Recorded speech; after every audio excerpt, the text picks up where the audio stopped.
There's a Hollywood flick and a wacky critic. What you gonna watch? There's another remake, another mistake. What you gonna watch?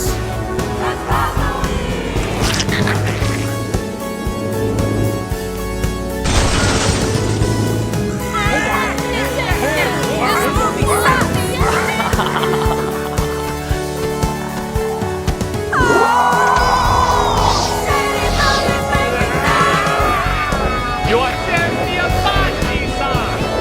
What's gonna watch?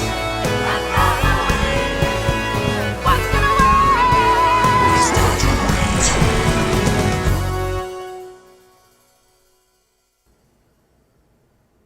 Hello, I'm the Nostalgia Critic. I remember it so you don't have to. And to celebrate the start of Nostalgia-Ween, I like to pay tribute to a very talented director. Yes, that's the right picture.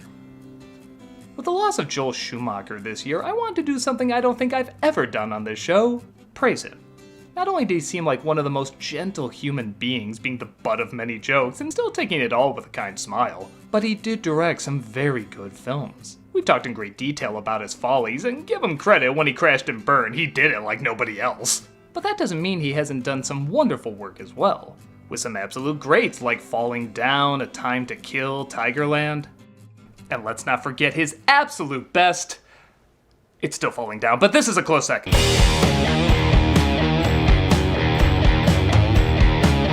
A lot of people ask, how the hell did they pick Schumacher to take over for Burton with the Batman movies? Well, if you saw this film, chances are you might have picked him too. Released in 1987, Lost Boys is a very wild, dark, hugely entertaining flick that balances being grim and dreary with being ridiculous and fun. It's not often you can say that Joel Schumacher directed a cool, badass movie, but I'll be damned if that's not exactly what he did here. With a great style, likable characters, and an interesting story that honestly did more with vampires than a lot of other popular vampire stories did. It's one of his best, and we're gonna look it over today.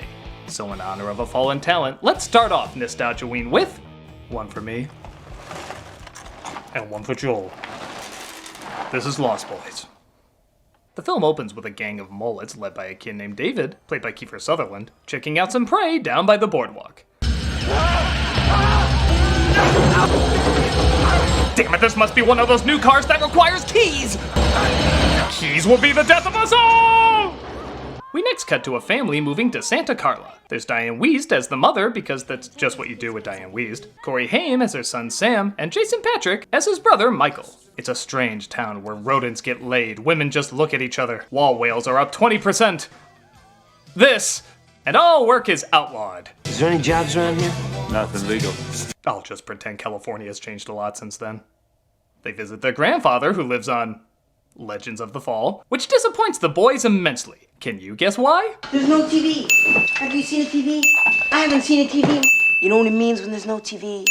No MTV. For those wondering, TV is what we used to use to waste our time and hate each other before the internet. Second shelf is mine. That's where I keep my root beers and my double thick Oreo cookies. Nobody touches the second shelf but me. I've only just met you, but you're my hero. In case you forgot, this is a Schumacher movie.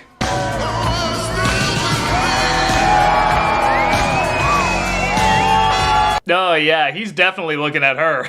I see the original edit Joel probably had in mind.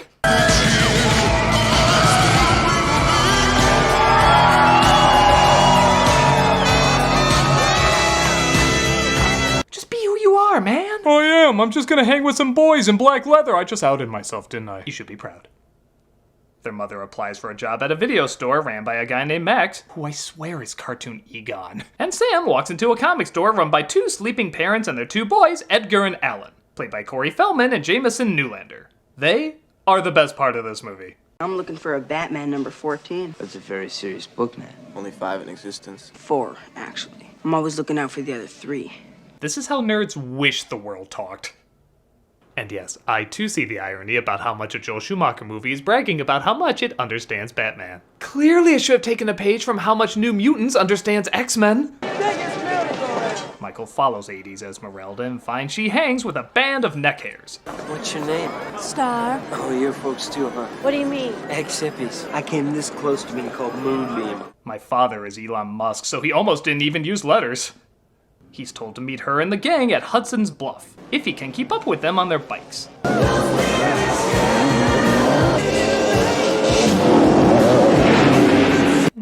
This is cool, but it needs far more Alicia Silverstone and Coolio. 10 o'clock, lights out. Back at home, Sam's mom wishes him goodnight, but he asks her to close the closet. This is a terrible thing to admit. One of the reasons I divorced your father was because he never believed in the closet monster. Way to mix humor with parental abandonment issues, Ma! To be fair, given the tone and wardrobe of this film, I'd say the closet did play a big part in why they broke up.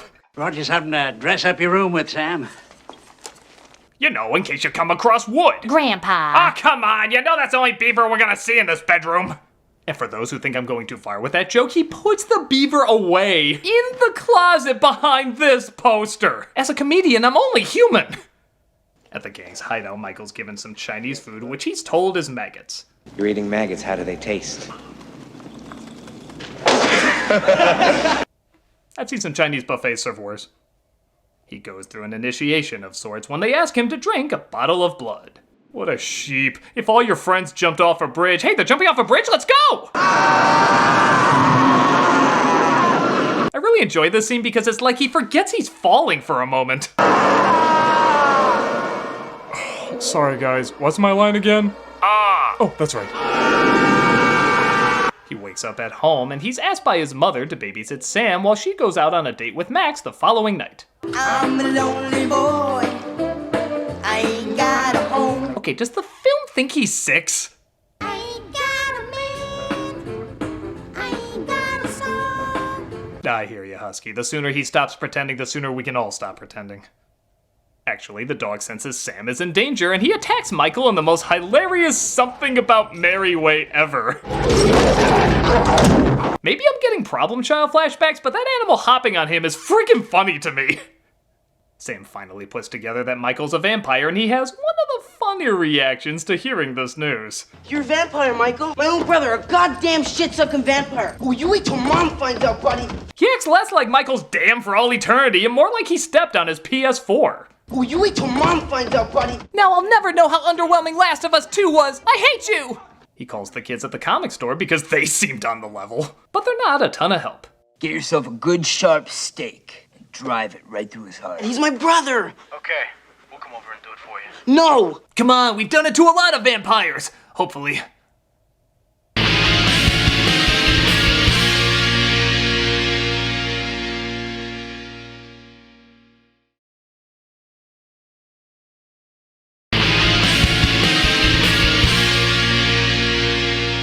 In a really great scene, Michael starts flying away, holding onto the phone as an anchor while also convincing his mom there's nothing wrong with him. I can't talk about it on the phone. It's about Michael. Don't listen to him, Mom. He doesn't know what he's saying. Sam doesn't know what he's saying. All I tried to do was apply to be a nanny at the Banks house, and then Vampire Mary Poppins started blowing me away. I'm coming. No. You're a vampire. I knew it. I am not. So where are you? The flying nun? It's the 80s. I have no idea how he's aware of that show. Wait, I kind of do. Michael convinces him that he needs help and decides not to tell his mom. Okay, Mom. I was reading a horror comic, and I thought I saw someone on my window. You got carried away by a comic book? It was a scary comic, Mom. I'm sorry. It was the reboot of New Warriors. Can you blame me? Michael makes his way back to Star and demands some answers. Oh, wait, we can sex? Oh, answers can wait. Sex, please.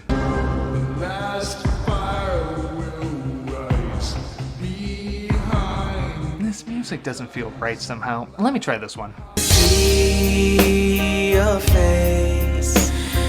That's more like it. He returns home maybe, or maybe not getting answers, but his boner could care less. However, his mother demands answers as well. If there's a girl, I'm tired, Mom. we could talk about anything you wanted to talk about. I have more serious things in my mind than girls. Previous scene definitely disagrees with you. Their mom tries to apologize to Max for leaving during their date, but she's attacked by his dog. Sam is concerned, so of course he goes to get some professional help. Does your brother know who that vampire is? No, I don't think so. Then you'll have to kill him. Is it me or does Corey Feldman sound like Sylvester Stallone just sucked a helium balloon? Does your brother know who that vampire is? Hey, just relax, amigo. You want to talk? We'll talk. Then you'll have to kill him. I'm a sucker for good conversation. All we need is a high-pitched Schwarzenegger to balance things out. What's the matter? The CIA got you pushing too many pencils? I'll admit that was a weak joke. I just wanted an excuse to speed up Schwarzenegger's voice. Like you ever need an excuse for that. They think if they kill the head vampire, Michael will return to normal, and Sam thinks that might be Max, who just happens to be swinging by for dinner. Mom, these are my dinner guests. Edgar and Alan, the Frog Brothers. They call him that because, well, look at him. They try feeding him garlic and pouring holy water on him as well. I know what you're thinking, Sam, but you're wrong. I am? Yeah. I'm not trying to replace your father or steal your mother away from you. And I am definitely not a werewolf. It looks like they were wrong about Max, but he's still kind enough to give Sam's mother another chance. Meanwhile, Michael goes looking for Star. Take it easy, Michael. Where's Star? David. Star David? Did we just create the first Jewish vampire? They bring him to a bonfire, hoping he'll partake in feeding on the partygoers. Now you know what we are. Now you know what you are. You'll never grow old, Michael. And you'll never die. But your popularity will waver back and forth. Michael returns home, but Star follows him. She's one of them! You know where David took me tonight, don't you, Star? Who's David? Does he have his left ear pierced too? I'm 3, by the way. What am I doing hiding under a blanket? Why did you come here tonight, Star? Do vampires drink gas? There is always well-lit smoke every time they take off. Sam calls the Frog Brothers. Life just feels better the more you say Frog Brothers. And they're ready to kick some ass. Where's Nosferatu? Who? Prince of Darkness. Nightcrawler, the Bloodsucker. El Vampiro. These two need a Netflix show.